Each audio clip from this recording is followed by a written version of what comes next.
बलिया से इस समय बड़ी राजनीतिक खबर सामने आई है। बसपा विधायक उमाशंकर सिंह के बयान पर भड़के प्रदेश के परिवहन मंत्री दयाशंकर सिंह ने खुलकर पलटवार किया। एक सार्वजनिक कार्यक्रम के दौरान दयाशंकर सिंह ने न सिर्फ उमाशंकर सिंह को खरी खोटी सुनाई बल्कि उनके पारिवारिक पृष्ठभूमि पर भी कटाक्ष किया। दयाशंकर सिंह ने कहा कि मैं बलिया के सबसे बड़ी शिक्षा में योगदान देने वाले मैनेजर सिंह के परिवार से हूँ। लोग हमें बलिया का मालवीय कहा करते थे। शिक्षा और समाज सेवा हमारी पहचान रही है। मैं उसी परंपरा का वारिस हूँ। वहीं उन्होंने बसपा विधायक को निशाने पर लेते हुए कहा, उमाशंकर सिंह के पिता क्या करते थे यह सबको पता है। उनके पिता केरोसिन तेल बेचकर अपना गुजारा करते थे। आज उनके बेटे हमें सीख देने की कोशिश कर रहे हैं। परिवहन मंत्री के इस बयान के बाद बलिया की राजनीति में हलचल मच गई। भाजपा और बसपा कार्यकर्ताओं के बीच बयानबाजी तेज हो गई है। जहां भाजपा कार्यकर्ता मंत्री के समर्थन में खड़े हैं, वहीं बसपा समर्थक इसे व्यक्तिगत हमला करार देकर नाराजगी जता रहे हैं। राजनीतिक विश्लेषकों का मानना है कि दयाशंकर सिंह का यह बयान आने वाले समय में बलिया की सियासत को और गरमाने वाला है। विधानसभा क्षेत्र में पहले से ही भाजपा और बसपा के बीच सीधी टक्कर मानी जाती है। अब व्यक्तिगत कटाक्ष के चलते दोनों दलों के कार्यकर्ताओं में तनातनी बढ़ने के आसार हैं। फिलहाल बलिया की यह जंग सिर्फ राजनीतिक विचारों तक सीमित नहीं रही बल्कि व्यक्तिगत आरोप प्रत्यारोप में बदल गई है, जिससे आगामी चुनावी माहौल और अधिक उग्र हो सकता है। कि कौन परिवार के लोग सत्ता भोगते हैं, तो इसलिए अखिलेश जी के पास कोई विजन ही नहीं है। खाली विजन है कि अपने परिवार को कैसे आगे बढ़ाएं।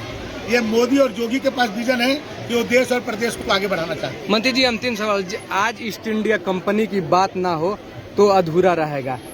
बसपा के जो विधायक जी हैं सीधे सीधे आरोप लगा रहे हैं कि दयाशंकर सिंह जो मंत्री हैं, परिवहन मंत्री बिहार के हैं, ईस्ट इंडिया कंपनी की तरफ बलिया में आए हैं, यूपी में आए हैं, लूटने के लिए आए हैं। उनका आरोप है। दयाशंकर सिंह बलिया के मालवीय कहे जाने वाले माननीय मैनेजर सिंह के भांजे हैं कि नहीं है आप पता करिए। आपके मीडिया के लोग हैं, मैं उनके भांजा हूं कि नहीं हूं। और उनके पिताजी क्या करते थे? तेल बेचते थे, किरोसिन ऑयल बेचते थे।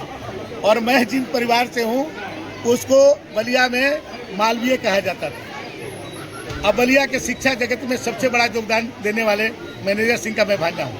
और उनके पिताजी क्या थे आप बताइए। ये खुद क्या करते थे, इनके बारे में पता करिए।